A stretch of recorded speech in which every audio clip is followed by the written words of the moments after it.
এই এক দেশে এক চুটকি মাতুব্বার ছিলেন, মানে সিরিয়ালে 6-7 নম্বরের মাতবার।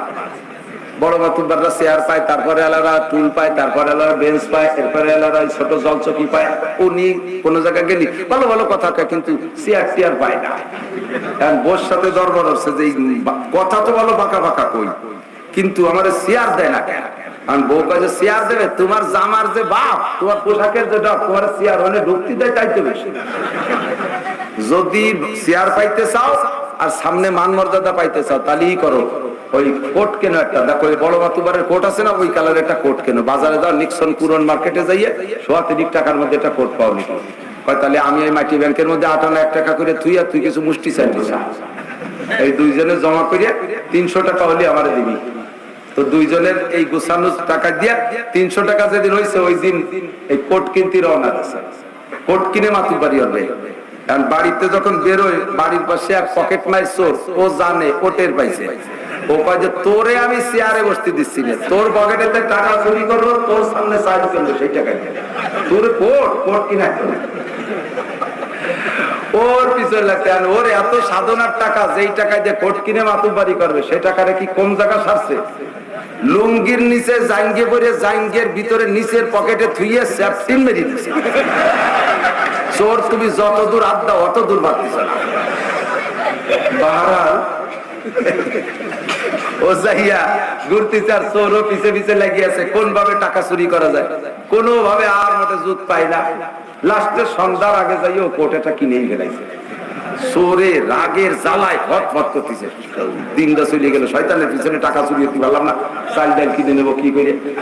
এখন ও কয় যে চাউল ডাউলের কপালে যাতায় থাকবে, ওরে চেয়ারে বসতে দেবো না, ওর কোট চুরি করবো। টাকা পারলাম না, কোট চুরি হয়ে বেশি খাবো। ওর পিছনে লাগছে ওই জায়গাতে কোট গায়ে দিয়ে। এখন বড় বড় মাতুব্বার যারা সামনে নির্বাচনে দাঁড়াবে, তাকে বাড়িতে একটা গুল্লি দিয়ে দেখাই আসতে হবে আমি কোট কিনে ফেলেছি, চেয়ারের ব্যবস্থা করি। রাত্রে ঘুরে ঘুরে সব মাতবারের বাড়ি, মেম্বার চেয়ারম্যানের বাড়ি, প্রার্থীকে বাড়ি ঘুরে ঘুরে দেখাইছে। সবাইকে চমৎকার কোট হয়েছে, কালকে তো তুই চেয়ার পাওয়া। এখন ওই কোট নিয়ে আইসা চোর পিছে লাগিয়ে আছে। চোর ঘরের পিছনে এসে উকি মারে তাকায় রয়েছে, দেখিও ঘরে ঢুকে কোট খুলে থই কোন জায়গা। ও করছে কি, ঘরে যে কোট না খুলে সে কোট গায়ে দিয়ে শুয়ে হয়েছে। চোরের রাগ এবার সহ্য করতে পারতেছে। আমাকে গোপালগঞ্জের ভাষাকে কে কি আদায় দিয়ে যে কোট গায়ে দিয়ে শুয়ে হয়েছে। এখন এরপরও চোরে নিয়ে ছাড়ে নাই যে ঘরে ঢুকে ওর কোট গাইতে খুলে নেব। ওরে চেয়ার পাইতে দিচ্ছি না। তো ঘরে সত্যি ও যখন ঘুমাই গেছে, তখন ঘরে যাইয়া ঘরে সিং কেটে ঢুকছে, যাইয়ে দরজা খুলিয়াকে রেডি রাখছে। কারণ যদিও সজাগ হয়ে যায়, তাহলে দৌড় দিয়ে সেটি যেতে হবে। দরজা খুলে রেডি করিয়া পাশে বসে আসতে ল্যাপের নিচে হাত ঢুকাই দিয়ে বোতাম কটা খুলছে। বোতাম যখন খোলা হয়েছে, এই সময় মাতবার সজাগ হয়ে গেছে। সজাগ হইয়া ও চিন্তা করতেছে যে আমার বোতাম খোলে কিনা। পাশে আজকে দেয় যে বউ আর একদিক ফিরে শুয়ে রয়েছে, বোতাম কে খোলে? আস্তে আস্তে চোখ খুলে দেয় যে পাশে একজন বসা। ও বসছে যে চোর। এখন চোরের টের পাতি দিচ্ছে না যে উনি সজাগ হয়েছে। ওই কেমন যেন ঘুমের ঝুলি একটু মোড়া দিয়ে এক সাইড আলগা করে দিচ্ছে, দেখি করে কি। এক হাত আলগা করে দিচ্ছে, চোর ওই সুযোগে এক পাশ খুলে ফেলেছে। এখন আর এক পাশ যদি লুজ দেয়, তাহলে তো দুই পাশ টান দিয়ে চলে যাবে। এখন ওই পাশ ও টাইট দিয়েছে, আর এই পাশ ধরে চোরের টানে, এই দুইজনের টানা টানি হচ্ছে ফজর পর্যন্ত। এখন আর ও খুলতে পারতেছে না, আর যাইতেও পারতেছে না। এই করতে করতে বেড়ায় সবের সাথে হয়ে গেছে। এখন চিন্তা করছে, আল্লাহ দূরিতে কেমন আজানের আওয়াজ আসতেছে, শোনা যাচ্ছে।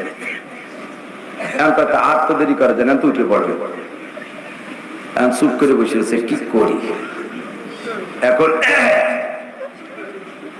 ও যাইয়া চিন্তা করলো যে এই কোট গাছটা খোলা সম্ভব না। খালি হাতে যাবো কেন? দিনটা গেল এর পিছনে, রাত গেল এর পিছনে। তোর ঘরের থেকে কিছু চাউল চুরিয়ে নিয়ে যাবো। চাউল নেবে কিছু, ওই চোরের গায়ে একটা জামা ছিল, ওইটা খুলিয়ে ওই বাড়িওয়ালার মাতুব্বারের মাথার কাছে বিছাইছে।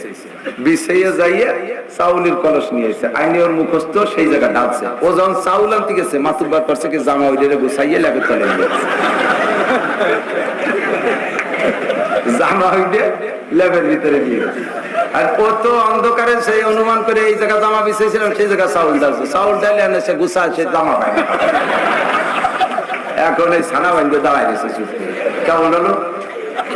দিনও গেল, রাইতও গেল, কোর্টও গেল, আমার দাও গেল।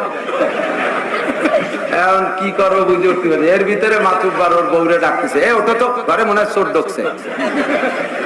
বউ কয় যে তুমি আর কত শয়তানি করবা, এক কোট কিনে রাত 2টা ঘুম তো ঘুরে ফিরে এসে একবার ঘুম ভাঙাইছো, এখন তুমি স্বপ্নে চোর দেখছো, চোর ঢোকে নাই করে ঘুমো ওকে আরে ঢুকছে চোর। বউ কয় যে না ঢুকি নেই। চোর কয় হ্যাঁ ঢুকছে চোর। চোর না ঢুকলে জামা আমার ডালে লোকে, চোর যদি নাই ঢুকতো জামা আমার ডালে